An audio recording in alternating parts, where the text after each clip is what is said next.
So as the attorney, instead of getting, 100 alerts a day for all the crap that came in on your files, you're getting the 7 for the things that actually matter to you. And the paralegal is getting the 50, let's say, that matter to them, and the case manager that matters to them.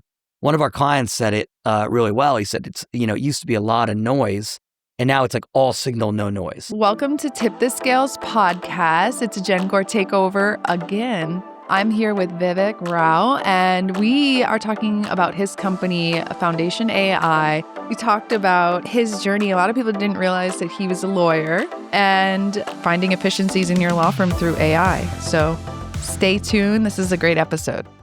Vivek.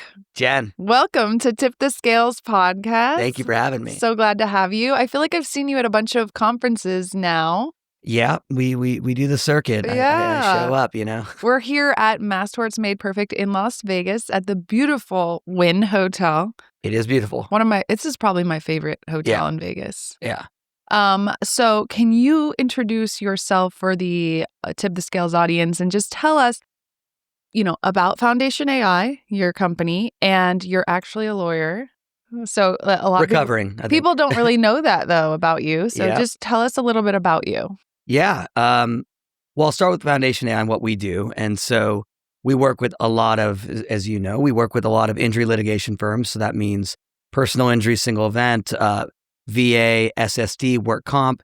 And a lot of those firms are bombarded by documents. And we're not talking necessarily about, large discovery batches. We're talking about just everything coming in every day.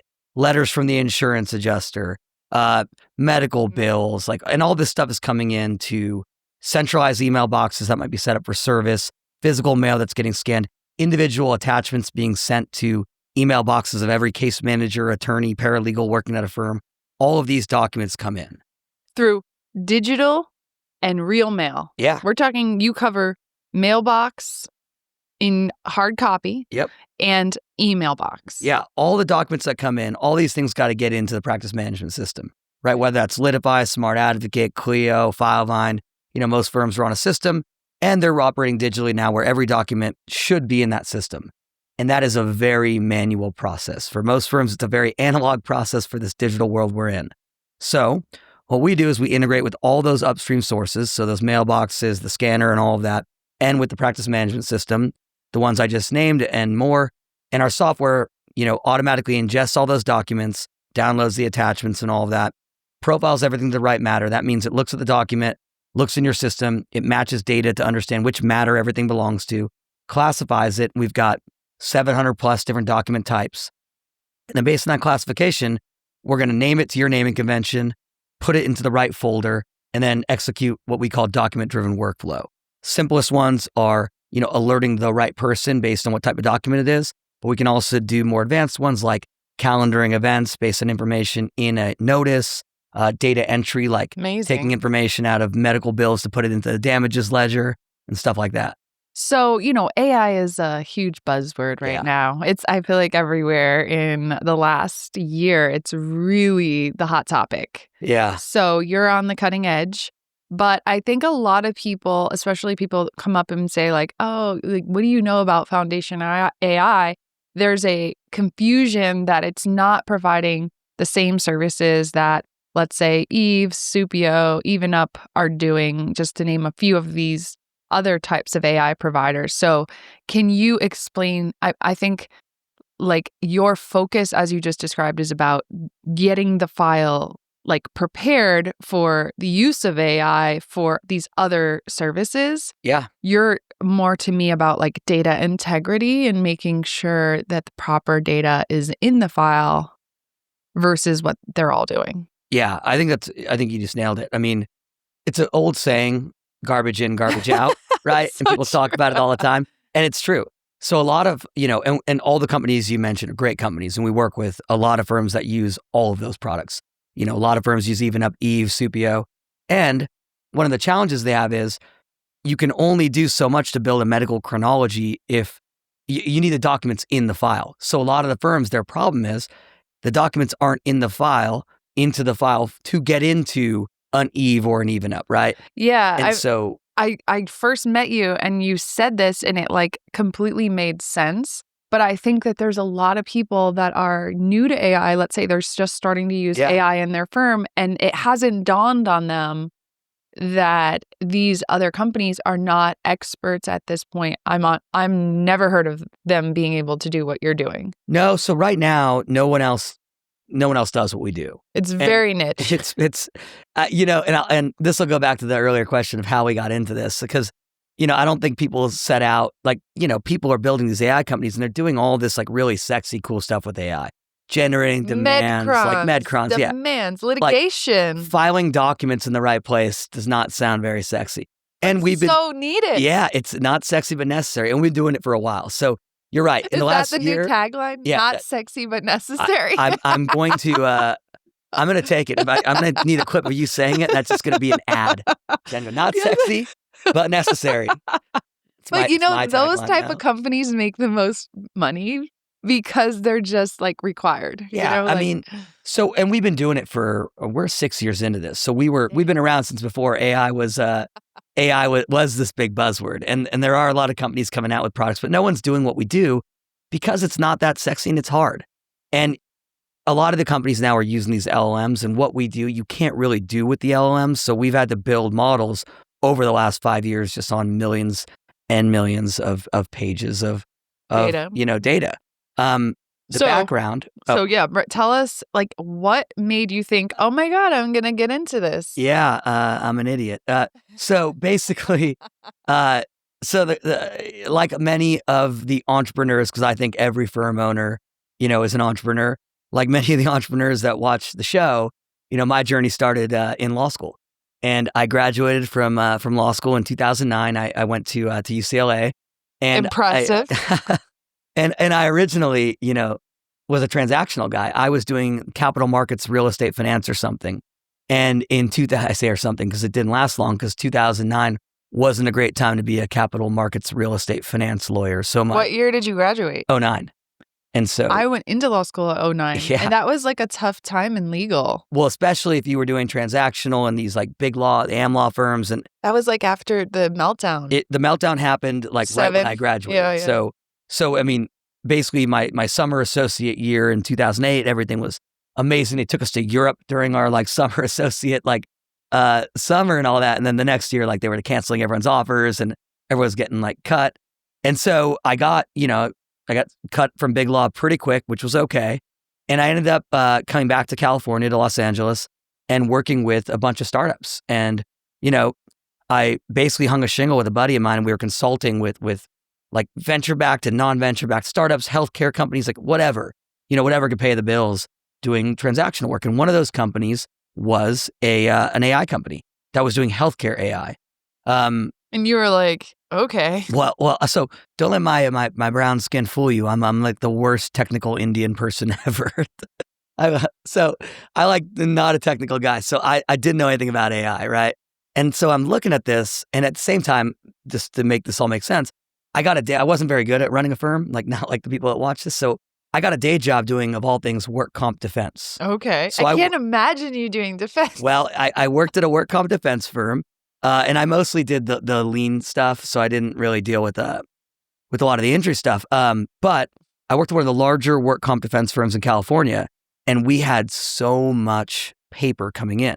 Paper, emails, documents. And we had like 20 people, literally, in the mailroom. And every single document that came in, someone had to look at it, search the system to figure out what matter it was. And at one point, like I had 4 cases that were all Wandermeers versus Costco. Costco was a client. The firm had like 6 at the same time. So they're trying to match it to the right file, figure out what it is based on what it was, a medical record. They name it. Maybe it's, data service, type of report, doctor's name. They put it in the medical folder and they alert the attorney. And, a different type of document, like a pleading, they name it a different way and put it in that folder. Super heavy manual minutia work. And even when it was done totally correctly, it would take like hours, days for a document to come in the firm. And we were defense, so who cares? That's why defense is so slow. We love that. But for a document to come in a firm and get to the attorney would take days, if not weeks sometimes. And documents went into the wrong files or were done wrong all the time. You were like, eureka. I mean, things would go into the wrong matter. They would be not named correctly. They wouldn't alert you. And every firm I talked to had the same problem. And so now this is going on. I'm looking at this. And meanwhile, the AI company I'm working with, these guys are building software that can like read medical images and like look at like fundoscopic images of eyes to detect diabetic retinopathy, stuff that takes like really smart people like 4 years of medical school to learn how to do. And meanwhile, we've got 20 people doing work that like, quite frankly, people shouldn't be doing in the firm. And so, I always thought about that. And then in 2018, we sold the healthcare company, and they had a conflict of doing anything healthcare. But work comp, injury litigation, like healthcare documents, but it's not healthcare.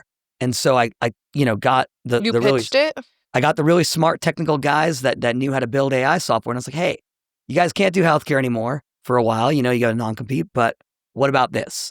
And we took a look at it, story. And they were like, yeah, we can address this problem. And it was something that I think unless you've worked in a firm, unless you've been in operations, like you don't notice this. And most people don't think about this because it's just, par for the course. It's the way things are. People don't even realize there's another way of doing it. So we started it, and we started working with law firms, and then COVID hit. And when COVID hit, you started in 2020? We started in 19.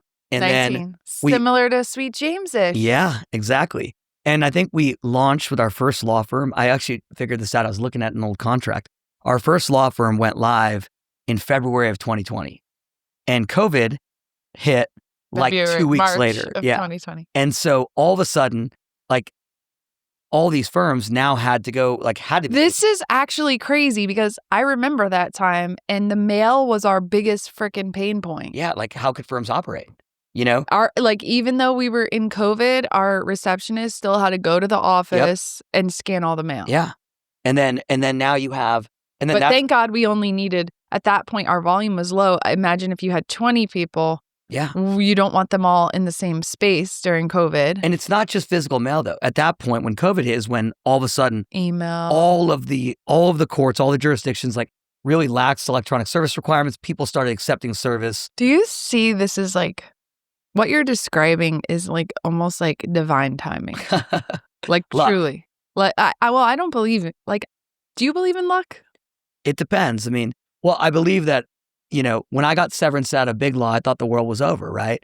And then I think you make your own luck by keeping your eyes open for opportunity. Yes, but I also think like when you're doing, like you're tapped in, like things just line up. Yeah. Like when you're following, like you were following your intuition, and like you were listening to like, oh, like there's something this is the timing of it. It was like, it's like how when I think certain companies during COVID, it was like the perfect timing, Well, Zoom. The ones that did it quickly, the firms that were already digital, right? The ones that already had digital systems, they thrived, and a bunch of the firms that were still lugging around paper files, fell away quick. Right? We tripled during COVID. Yeah. And it was such an interesting situation is that I had a baby in January of 2020. Wow. So right before COVID. And I had spent the entire year before that digitizing the firm. Yeah. And so my goal was to have a maternity leave because I had never had a maternity leave with my other kids. Mm-hmm. So I was like, everything has to be remote or digital by the time this baby is born, because if I have to work, I don't want to have to like come in the office and yeah. So we did it took 7 months to re-engineer all the financial systems in the firm because I was like signing checks. Yeah. So I didn't want to do that anymore.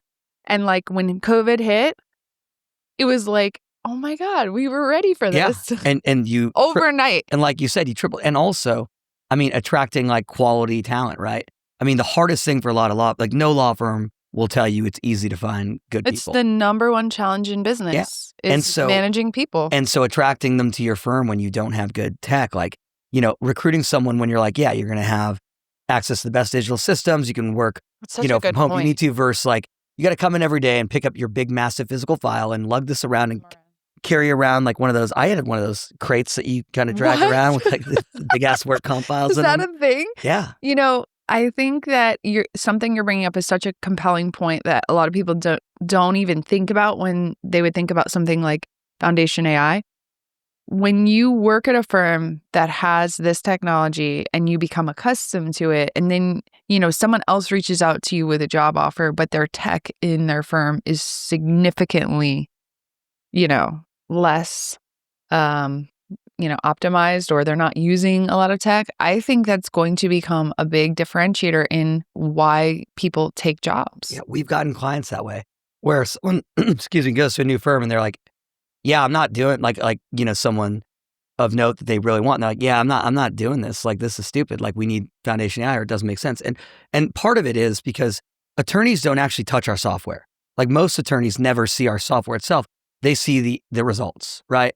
And there's a bunch of stuff that makes a difference for them. Like, for example, especially when I talk to trial lawyers that work with us, like every one of them will have a story about, preparing for a trial and searching through their system, looking for documents. They know they've seen it. They know it's in there. And like everything's named inconsistently because people name them and they're all with waste. And they're like, wasting hours of their time looking for something.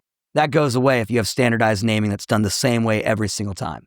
Exactly. Every firm owner I've talked to has a horror story, like some admit it, some don't, around, terminating an employee and then realizing that there's like 50 unsaved bills in the email box and all this. Yeah, reports that never got in. Some will even have sent out demands without realizing that there's stuff that should have been in that demand that is stuck in some email box or downloaded on someone's desktop. So that's like another, one of these things that the risk of missing a document because you have so many. It's hundreds of thousands of dollars for us. And it's hundreds of thousands of dollars. It's, it's someone's case, it's someone's life that doesn't get the full value because some person made a mistake. And the bigger you grow, the more people receive documents, the more case managers you have, the more vectors you have for failure. And so we were talking about that. How describe a vector for failure? Well, every single person that receives a document, if you're saying that every individual person has the responsibility and I think, download and save. Yeah. And so firms we see go in various levels. Like, let's say level 1 is like every person downloads and saves, the documents themselves. And you got a small firm and you got 7 staff members and everyone knows everyone, like, great, you can trust those people to do it. Then you expand out and then people go, oh, this is getting worse. Like, we can't trust everyone to do it right all the time. Everyone's overloaded. So then you'll set up like a centralized email box. Great. Everyone forwards into that box. You still have to forward it. And then someone will, pick up and download these things and make sure they go in the system. And then it goes to like, well, then even that team, we have firms that have like, had crazy processes, then a cleanup crew that came in to make sure everything got adjusted. Everything gets alerted to everybody. And a whole nother thing that I haven't even really talked about is the attention that people like. The attention, they call it context switching. Yes. Like bombarded by, we talked a little bit, it's alerts of various types with every single different document that comes in. Like, it's overwhelming. That's rough. Like, do you care as the handling attorney that like a medical bill came in? Maybe, but not necessarily. Your case manager probably cares if that's their job to enter it in the system and enter the damages. Discovery comes in, like, you might need to see it, but certainly the paralegal who's responsible for addressing that or doing that, they need to see it. Something comes in, needs to be calendared, like, you're not doing your own calendaring, someone's job. And so by having a system that has standardized processes, best practices implemented and executed at scale all the time, all those things just only go where they need to go. So as the attorney, instead of getting, 100 alerts a day for all the crap that came in on your files, you're getting the 7 for the things that actually matter to you. And the paralegal is getting the 50, let's say, that matter to them, and the case manager that matters to them. One of our clients said it really well. He said it's, it used to be a lot of noise and now it's like all signal, no noise. Yes. Okay. So I know a few people, obviously we're using Foundation AI, but I know a few people that are using it, and these are the questions I've heard asked. Okay. So I like taking really complicated things and making them very simple because I think people get overwhelmed, especially like we're young. I'm 40. How old are you? I'm 42. Yeah. Like I feel like technology is kind of like natural to us. Like I grew up on a computer when I was like 7. Yeah. I'm like the least tech savvy tech CEO, but I think that's why I build software for lawyers that don't necessarily have to understand tech to use it. Like a lot of people are overwhelmed. Yeah. It's overwhelming. Like another software. Yeah. Like that's what you hear. So you guys do a lot of integration. So, but one of the questions I have had people ask me about it is, what is these categories and what is your advice about the categories for, these different, you said you have tons of different ways to, but I know when you're setting this up, you have to kind of choose certain subcategories. Yeah. So great question. And I think that what we've tried to do is, when I said we have like 700 plus different document types, is we've tried to build software that is so configurable that it's almost custom without being custom software. So every firm we work with has their own way in which they organize documents. Like no two firms are the same. And so what we do, rather than trying to change the attorney behavior, hey, now you're going to do it this way, we come and we say, hey, how do you guys organize your file right now? How do you want it organized? Some firms already have a great process. They say, these, and so we have, think about it like a pick list of documents. What would you name this? What folder would you put it in? And then, they just go through and select, and then we go, great, it'll do that. Some firms don't have a great process. They go, you know what? Like, what do you do? Like, what's best practice? We go, great, here we go. What about this? What about that? And we work with them to figure out what makes the most sense for them. Because a lot of times, they and then firms might have a process, but they realize that their process was, not as granular as it could be. It was built so that people, entry-level people, could do it. But now that they have a system that can do it, like, oh, wow, well, now I want to do it this way. And so more customized. Yeah. So the categories, if you think about it, I always use the example because, like I said, I used to lug around physical files. So I think about it like, how did you organize a physical file? And a lot of us who, like medical records. Yeah, like a medical folder, or we used to call them floaters because we had this little thing that you'd like do this double thing and stick on. And that was green in my file that I used to have. Medicals, insurance documents in one, like the different ways that you categorize document discovery in one. But you folder. could really get as granular as you want, or you can keep it more simple. Within reason. I mean, obviously, we get as granular. I think with now we got 100 plus customers, and including some of the, the big firms like the Morgan & Morgans and the Smith James and also smaller ones. You've picked up a lot of the big firms. And I think that was a sign to me that, like, damn, because the big firms knew they get, as a big firm, it's the incredible volume of documents. I mean, it's so overwhelming, the volume of documents when you're a bigger firm.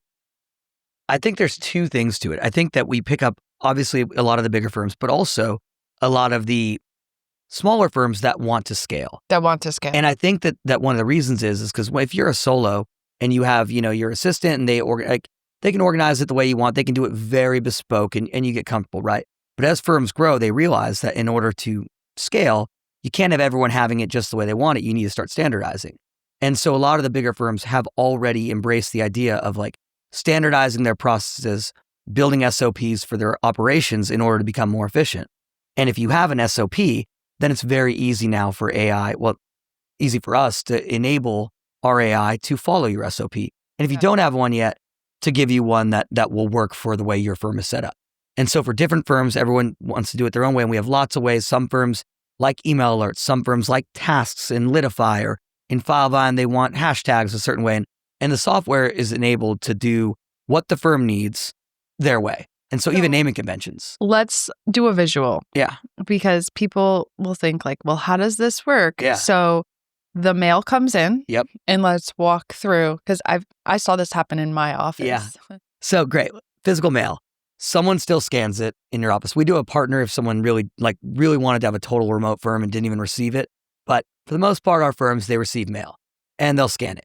Usually they'll stack it up in a batch and we give them a separator sheet that's like, looks the same every time just to tell it to keep things together. So they get a batch of mail and they have their copy machine scanner and they scan it. From there, it goes straight into our system. They put a divider in between. Yeah, either they scan them individually or they do that, and they don't have to. Our software can take big batches and split it up. But for most firms, if they get like a cover letter on top of a medical or two documents that are, anyone can say these are definitely distinct documents, but they came in together, they'll keep them together, right? And so the separator is what really, I think of it more like a keep together than a separator, but it's tell them, hey, these two are one thing that should be kept together in the system and all that. And so they scan it, then it goes through our software and it processes. And then we have an entire user interface built for human in the loop. So our person that used to have to scan in the mail, do all of this, upload, find the files, like suddenly she had 7 hours a day of free time. And she's still doing some work because the idea is anyone who tells you that AI is going to do everything 100%, it won't. This stuff is complex, and there's stuff that just doesn't exist. So what I've seen is that there's some documents that go in our verification side where like a small percent where the AI is not sure. And then we have people that will basically like address those. Yeah, we call them validators. And usually it's the same people that were doing it before, except now for many of our firms, they're not getting this to lay people off. They have good people that they want to free them up.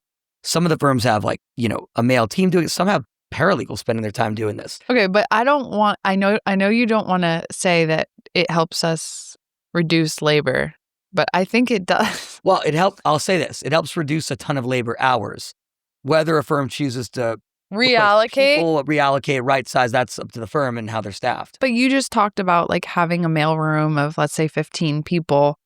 I mean, the reality is you wouldn't likely need that. No, you wouldn't need that. I mean, we could reallocate them to other, but I do think I've seen a firm go from 28 down to 4. Okay, so I'm encouraging you to say this more because as a firm owner, one of our highest costs is labor. Yeah.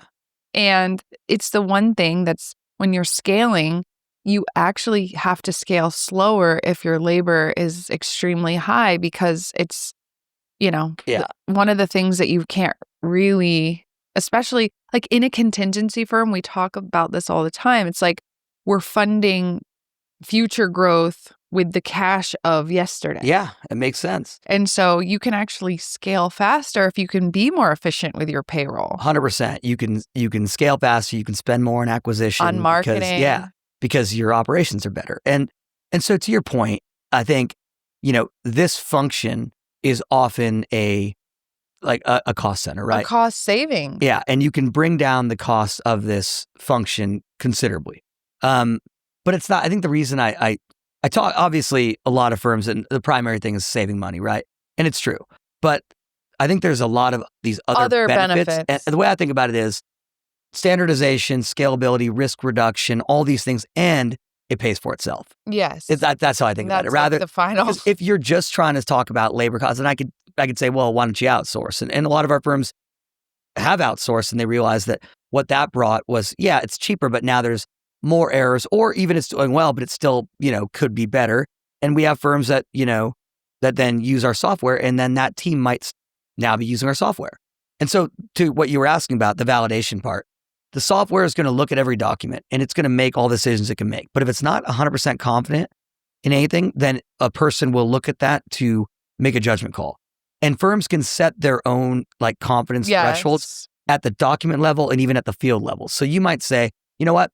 As long as it knows it's this matter and it knows it's a correspondent, it's already going to summarize it anyway. I don't care, that much. If it's as long as it's 80% confident that it's got the right sender, like that's good enough. Someone's going to look at it.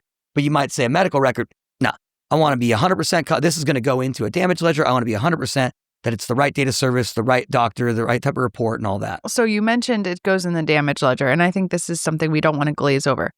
With the integrations to, for example, Litify or, I don't know, any of the personal injury software that a lot of people use, not only does the file get into Litify, but it then gets into the ledger.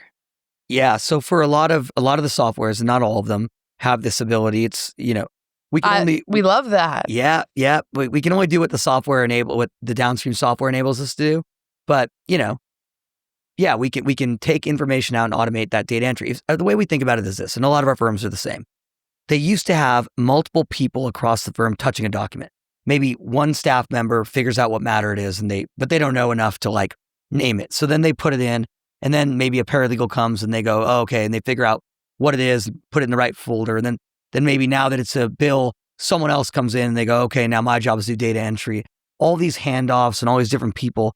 We've seen like these disjointed processes. So now you take all these functions that anyone has to do on a document, right? Except not the legal review and the stuff that, some of those companies you mentioned earlier are really good at, the Even Ups, the Supios, the Eves, at like drafting responses, things like that. Not that part, but all the non-legal administrative work, right? Someone looking at it, someone figuring out where it goes, someone naming it, someone alerting the right people, someone doing basic data entry, extracting out the billed amounts and the paid amounts and putting that into a ledger, all of that stuff. Why shouldn't all of that be done in one touch? It's so brilliant. Automatically, or at least in one touch. So even if someone is reviewing it, that one person now you've taken this function and we always say we're like the tip of the spear for AI. At the very first touch of the document. Spear for AI. I like that one too. I forgot who gave me that one. Someone, one of our customers, I think. But their attitude there was what you said earlier. If you're going to use Eve or if you're going to use Even Up, it's only as good as the data in your system. So let's also tackle email, because email is the thing I think people get scared about. Yeah. So do you come in and say, hey guys, we're now going to be downloading all the attachments to your email? Because I've heard, this is the other question that people have asked me. Well, what if my kid sends his photo to me? Yeah. To my email, is that going to get downloaded? So this is all up to the firm. So, some firms, their attitude is, a lot of firms, they want every single attachment that comes in, except the inter-firm attachments, to come into the system, right? They don't want to risk it getting missed. Some firms, they don't want necessarily for this reason, but also you can have exclusion lists. So a lot of firms will say, we want everything, but to this point, you can exclude out Gmail accounts or whatever, and you can exclude certain email, your example there, exclude your kids or whatever from coming in. So we can create rules to filter out what goes through the system. Or some firms, they might keep it. And some firms don't want every single email automatically going in, so they might have a thing where the attorneys paralegals can click basically in their Outlook and designate, and then Foundation AI will pick it up and take it. So, do you guys? I think this is important because we're experiencing a lot of crazy stuff with the staff now in the digital age. I mean, I've experienced, people doing inappropriate things with their email. Are you guys catching any of that? To be honest, we've never thought of that. We're not. That's not even. But if something comes in that you're like, oh, they're working at another firm on the side, does that get downloaded and flagged? Is it possible? If a document came in from another firm, yeah, it would be, because generally, like everything else, right? Firms will receive documents that may not be in their system yet.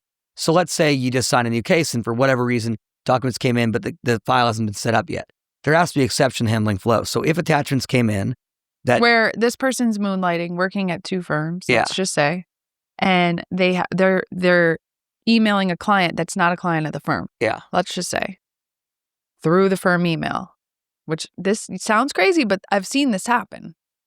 It would flag, it would say, we don't know where to file this. Yeah. So if, let's say, we're not reading everyone's emails and we're not reading the emails that come in, but let's say someone from a different firm emailed an attachment to them. Because really we're concerned with attachments, right? The documents that are going to be evidentiary, that need to go in the file. So let's say someone emailed, a medical record. Our software would look at it and they'd try to match it to the right matter. And if that matter's not in the system, it would flag it it would be like, can't find this matter, and it would go to an exception handling flow where usually it's an administrator at the firm, reviews, what are these documents? Yeah, and who's maybe it's John Smith. We don't have him as a client. Yeah, why are we getting this document? And so you'd probably be able to catch that. It's not something that we've had to deal with yet, but it seems like an ancillary benefit. I think there's a lot of benefits to this kind of stuff because it's just data integrity. Yeah, it really is. And at the end of the day, right, not sexy, but necessary. This is stuff that people don't want to do. Yeah, it's right? boring. And people shouldn't. I mean, in this day and age, it's 2025. Should people really be spending 7-10 hours a day doing manual data entry anymore? I mean, it just seems. Okay. So with that being said, what is going to happen to the mail system? This is a burning question, a nerdy lawyer burning question, but do you think we're going to remain in a paper mail system going forward? I think that there will always be paper mail, but the volume has gone down significantly. Most firms, their email volume is 5 to 10x their physical mail volume. But the reason I say that is I was in California Work Comp, which they claimed was a paperless system back in 2010. They said it was paperless, and so much paper goes into a paperless system. I think that also, if firms get slower and not as efficient at handling mail, that's where insurance companies are going to start sending things, right? Yeah. I mean, they're going to play games to try to, send things where you won't get them, right? Send things over weekends, send things. And so I think you have to, if it's legal, if the law enables people to send things via mail, and it makes sense too, because it's less likely that it'll be treated appropriately, then they'll keep sending things. Because it's a tactic. Yeah, I mean, I don't answer, I'll be honest, I don't read my mail nearly as much as I should. And think about this whole thing that happened in the California fires. State Farm they followed the legal duty. They sent out a notice via physical mail to everyone saying, buried in the paperwork saying, yeah, you don't have fire coverage anymore. Effective January 1st. What percent of people actually opened that piece of physical mail and read it, understood what they were reading, and figured out that they weren't going to have fire coverage? They didn't know that until even know. Well, their house was burnt I'm down. going to tell you, when I first got a personal assistant or an executive assistant, I said, I want to run my house like I run my business. And so I started trying to get her to download all my personal mail and scan in all the mail that comes to my house, and then download all the statements, You're like something. You gotta write a book about this stuff. I need to get more efficient and follow the process. Because you would go, oh, I need my mortgage statement from whatever, and you're like, where the hell is it? Yeah, I can't find it. And I think people need this in their personal life. I just tried to do my taxes, and I was trying to look at You're stuff, and I'm I know I got this. This is what I do. Yeah. Yeah, do what I say, not what I do. Yeah. But I'm just saying, I think this would be great in our personal life. I mean, realistically, people talk. What the thing is? There's a million use cases for what we do. I mean, we could be working with a bunch of insurance, healthcare. There's a million places where documents come in, they need to get into a file. But it's such a pain point when you have a document and you're like, where is it? And I think though, so there's no shortage of places where our technology could be effective. I think we just try to stay focused. Law is your jam. But not even just, right now we're not even doing all types of law. We're really focused on injury litigation. Yes. We're starting to do property also, especially now that a lot of our clients also do property damage stuff, and it's also similar with dealing with insurance companies and stuff. But also, we are in the same type of business model which you are, which is efficiency. Yeah. Defense and all that, they're not focused on efficiency. No, they're the opposite. Family law is not focused on efficiency. They want to crank that clock. Yeah. So it makes sense. I have friends that are going through divorce. Literally. It's insane. Literally 0.5 seconds to open an email, download it. They bill you for that. I feel like I was general counsel for one of my family members going through divorce. Looking at you're filing a motion to object to something that we don't care to I don't want to get it. But yeah, it's completely nonsensical. We're not on the same value system. Yeah. Efficiency. Yeah. What contingency? I mean, at the end of the day, you're trying to maximize your client's recovery, right? And the most efficient way. Correct. Yeah. Okay, so tell me a little bit more about you as a person, because I think a lot of people don't know about you. You've come on the scene, but you've been on the scene for a while. You guys have 200 people, right? We have a pretty decent sized team. Yeah, we have about that, especially because now we have another department, I'll call it. Most of our clients, a lot of them, they operate the system themselves. It's designed to be operated by the client, to be the humans in the loop. And usually, like I said, it might be their person. They might have had a team of 5 doing it before. Now they have 1, or now their receptionist can part-time, do other things, but handle all of this by validating their system. But some clients, they either don't want anyone in their team touching it, or they might have someone doing it part-time, but they have a lot of volume and they want it all processed, everything in the right place, same day. So we've built also a team that can do that work as well. So as an additional sort of service, we can also have people that manage the validation as well. So it can be just an end-to-end 100% system. And those people are all employees. They're all covered under our SOC 2. They're all covered under our insurance policy. They're all covered under all of our data security, all of our data security policies and all that, which is important.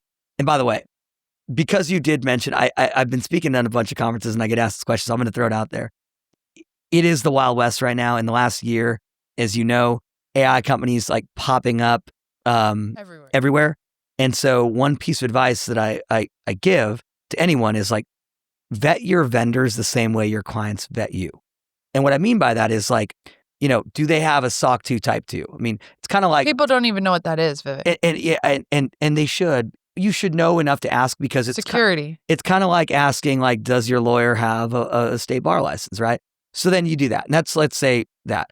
And then who are their customers? Can you talk to any references? Absolutely. The same way your clients are going to look at your reviews. They're going to look at your Google reviews and at your Yelp, to figure out that same thing.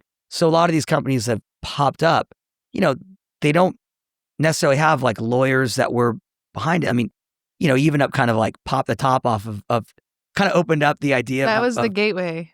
And now a lot of people are coming in. They're like, oh, like I'm smart. Lawyers are dumb. I'm ahead of the times. Lawyers are behind the time. Like I'm an AI technologist coming in to. And they don't know anything about legal. Or the duty that lawyers owe their clients, the attorney-client, all the duties that lawyers owe their clients. And also that like for most of it, at least all the, I can't say all attorneys, but all the good ones that I know, like they are good because they actually care about their clients. Yeah. Like they're, and a lot of people outside of, people might think whatever they want to think about personal injury lawyers, like they're ambulance chases. But like until you get in the business, start meeting people that do this for a living, you realize that like this is like a bunch of like people that are David fighting Goliath, that are fighting for their clients and that care about their clients, the ones who do well. And that means you have to care about their data, their security. You have to do what's right by your clients by, following best practices in this sense. And it's hard because there's a lot of shiny stuff coming out and a lot of, new companies You're with making new me tech. think of that news story that's out right now about that company that's just filed bankruptcy with all the genetic data. Yeah, 23andMe. Yeah, like that's been kind of like, data security is a real thing. Yeah. So you live in California. Yep, in Los Angeles area. And do you have any kids? I do. I have two girls, a 4-year-old and a 2-year-old. So I was December. My first daughter was December of 2020. So middle of COVID. That's that you've been a parent through that. So yeah. And so I hopefully I will see you at another event. I know a lot of people really need your service. Well, I can attest that it's been great for us and have nothing but great things to say. Well, I love that, obviously. And yeah, we love to work with a lot of firms. And I do want to make the point, like you said, we work with a lot of large firms. We also work with small ones. This is not just something for large firms. I think what you said a minute ago, which was that if you have a receptionist and you can cut that time down, because a lot, I mentor a lot of firms that they have a small crew and the receptionist is, doing everything. Yeah. And if you can cut that time down, well, I think this is the last, if this is the last thought, this is a good one. I think it's, use AI to do the stuff that humans shouldn't do so that your humans can focus on what humans should be doing.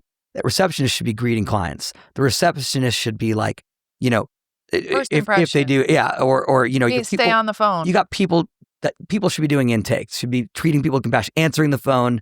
So nothing ever goes to voicemail like we're talking about, right? I mean, you should have your people doing human work. But there's a lot of stuff in a law firm that, quite frankly, in this day and age, like people don't have to do anymore. And they're not good at it. I mean, I agree. And there's stuff that on the other side of that, there's people trying to, come out with AI that's doing stuff that I think people should be doing and AI is not that great at yet. And we'll see how that all shakes out. But I think we can all agree that like people shouldn't be doing data entry in 2025 and doing this like rote kind of basic, like, this downloading attachments, looking at them, searching in the system to figure out where it goes, naming like all this stuff. We can take that pain point away from you. Yeah. Take that pain point and those people can focus on your clients. Well, I appreciate you taking your time away. Always. Everyone's trying to pin you down and find you. And so I appreciate you coming and spending time with me. And hopefully I'll catch up with you at the next event. Awesome. Always a pleasure. Thank you so much for having me. Thanks for listening to this episode. If you liked it, please subscribe so you can hear more. It really helps our rankings and reviews. Shout out to Maria.